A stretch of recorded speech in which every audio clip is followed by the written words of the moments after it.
నమస్తే, welcome to our channel. నేను మీ సిరి.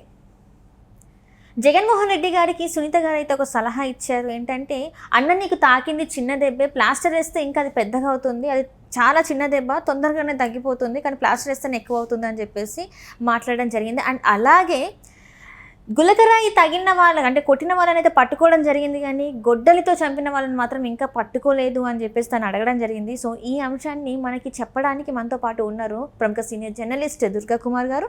నమస్కారం సార్. నమస్కారం మన వీక్షకులకు కూడా నమస్కారం. Right sir. సార్, ఇప్పుడు చూస్తే సునీత గారు కొన్ని వ్యాఖ్యలు చేశారు. అన్న బ్యాండేజ్ గురించి, రోజు బ్యాండేజ్ సైజ్ పెరుగుతుందన్న అని చెప్పేసి తను కొంచెం సర్కాస్టిక్గా మాట్లాడడం జరిగింది. అక్కడ కాకపోతే ఇక్కడ మనం చూడాల్సిన విషయం ఏంటంటే, గులకరాయిని గులకరాయితో కొట్టిన వాళ్ళంతా పట్టుకోవడం జరిగింది అంతే.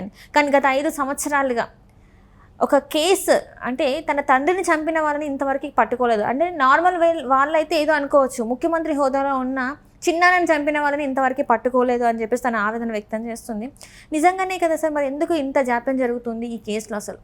అవునమ్మా, ఇది చాలా ఆవేదన కలిగించే అంశమే. తనకు చిన్న గీత పడితేనే అంత హడావుడి చేసి పెద్ద ప్రచారం చేసి దానికి ఒక 12 మంది డాక్టర్లు బృందం ఆయనకి కట్టారు రాత్రిపూట 1 గంటకు. ఆ రోజు మీరు కావాలని చూడొచ్చు, ఆయన బెంచ్ మీద కూర్చుంటే 12 మంది ఉన్నారు చుట్టూతా. అటు ఒక 6 మంది, ఇటు ఒక 6 మంది, కొంత కూర్చుని నుంచుని 12 మందికి తగ్గకుండా ఉన్నారు. మన కెమెరాలో కనపడుతున్న వాళ్ళే, ఇంకా కనపడిన వాళ్ళు ఎంతమంది ఉన్నారో తెలియదు. ఇంకొక 6 డజన్ మంది కూడా ఉండుండొచ్చు.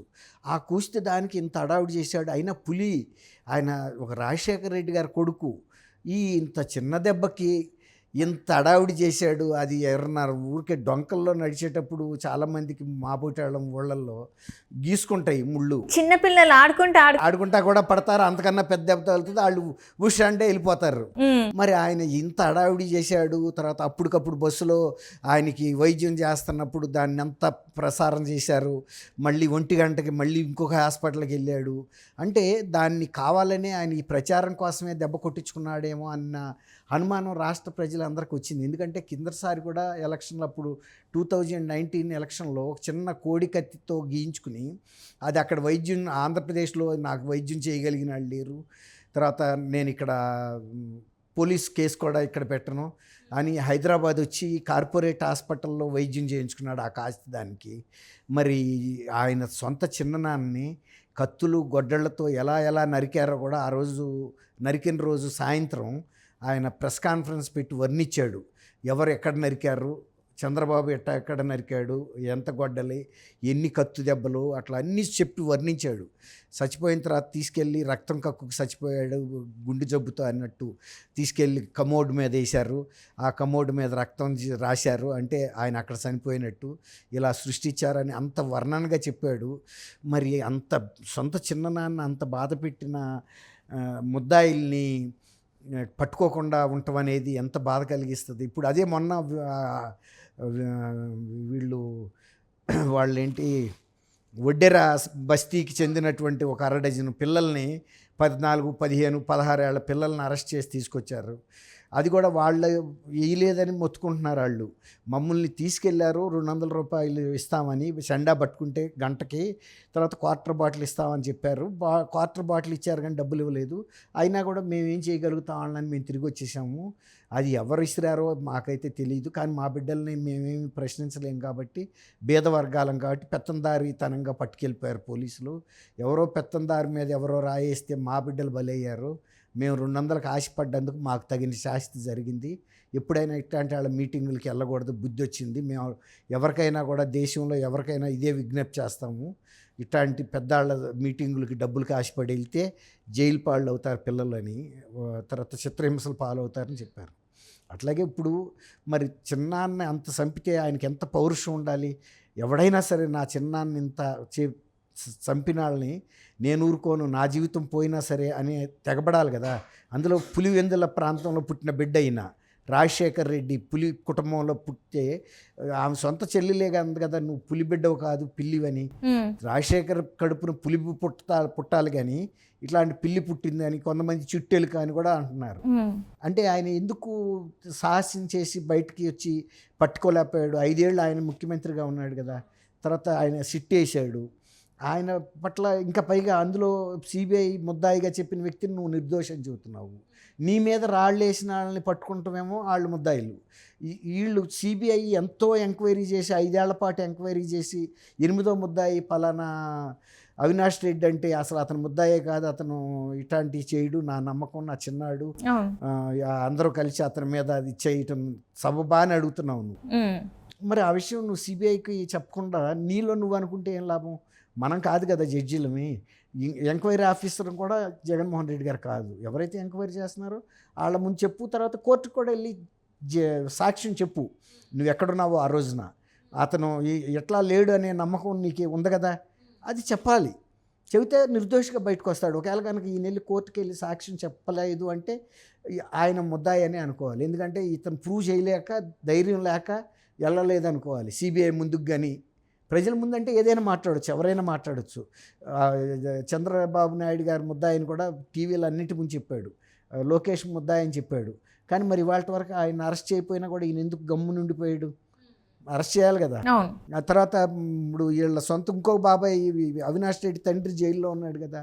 నువ్వు ఆయన్ని జైల్లో ఆయన కాదు పెట్టాల్సింది, చంద్రబాబుని, లోకేష్ని, ఆదినారాయణ రెడ్డిని, బీటెక్ రవిని అని చెప్పాలి కదా.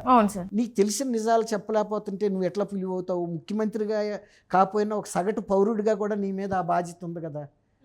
కాబట్టి ఈమె అడిగిన దాంట్లో తప్పే ఉంది. నీ చిన్ననాన్ని అంత చిత్రహింసలు పెట్టిన వాళ్ళ గురించి నువ్వు పట్టించుకోలేదు, అరెస్టు లేదు, ఏం లేదు.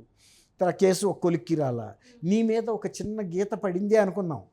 ప్రచారంలో నీకు దండలో ఉన్న తీగ గీసుకుందా, లేకపోతే ఎవడన్నా ఇసిన రాయి చిన్నది తగిలిందా? ఇప్పుడు దాన్ని ఎప్పుడైనా కవర్ చేస్తే అది ఇంకా కాస్త పుండులాగా తయారైపోద్ది. గాలికి ఎక్స్పోజ్ అయితే అది వెంటనే ఆరిపోతుంది. ఆమె కూడా పెద్ద డాక్టర్ కాబట్టి చెప్పింది, నువ్వు సానుభూతి కోసం వేసుకున్నట్టుగా ఉందన్నట్టుగా చెప్పింది. ఏంటంటే జనం అందరికీ నీ మీద ఎవడో దాడి చేశాడని చెప్పడం కోసం. అప్పుడు మమతా బెనర్జీ కూడా ఎలక్షన్లో ఆమె మీద దాడి చేయించుకుని కాలు కట్టుకుని వీల్లో ఇట్ట పెట్టేది, కాలు ఇట్ట పెట్టుకుని అందరికి చూసేటట్టుగా. బహిరంగ సభల్లో కూడా కాలు ఇట్ట పెట్టి మాట్లాడితే కాలంకి చూడండి నన్ను కొట్టారని. ఈ సానుభూతి కోసం ఇంకొక మంత్రి అయితే మొత్తం కన్ను నిండా బ్యాడ్ చేసేసుకున్నాడు.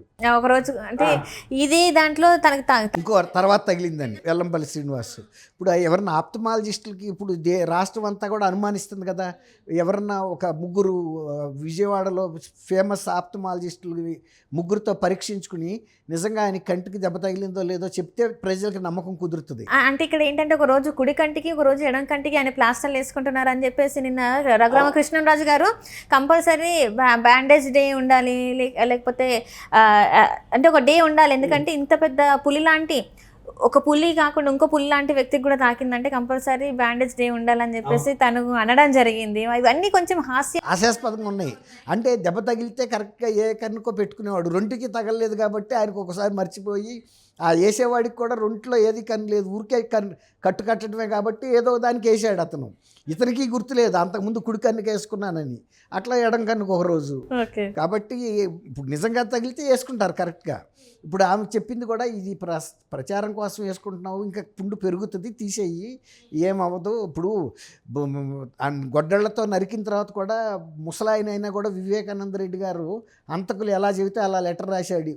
పలానా డ్రైవర్ ప్రసాద్ నన్ను నరికాడు, ఆడి మీద చర్య తీసుకోండి, నేను రాత్రి తెల్లారి పొద్దున్నే రమ్మని డ్యూటీకి రమ్మన్నాను కోపంతో అని. అంటే కూడా అంత నరికించుకున్న తర్వాత కూడా రాశాడు. నువ్వు ఇంత గీతకి ఇట్లా గిలగిలా కొట్టుకుంటున్నాడు ఆయన. ఓ నన్ను ఇక్కడ కొట్టేశారు, లేకపోతే ఇక్కడ తగిలితే అది అయిపోయేవాడిని, అక్కడ తగిలితే ఇది అయిపోయేవాడిని. ఎవరన్నా ఇట్లాంటి చిన్న కుండ పెంకులు తగిలి చచ్చిపోతారా? గొడ్డళ్లతో ఎన్ని నరికితే ఆయనే చెప్పాడు, ఎన్ని గొడ్డల దెబ్బలు తగిలితే ఆయన చనిపోయాడు పెద్ద ఆయన. మరి అట్లాంటిది నీకు ఎక్కడో దూరం నుంచి ఇస్తున్న రాయి మీద హత్యా ప్రయత్నం కేసు పెట్టారు అతని మీద.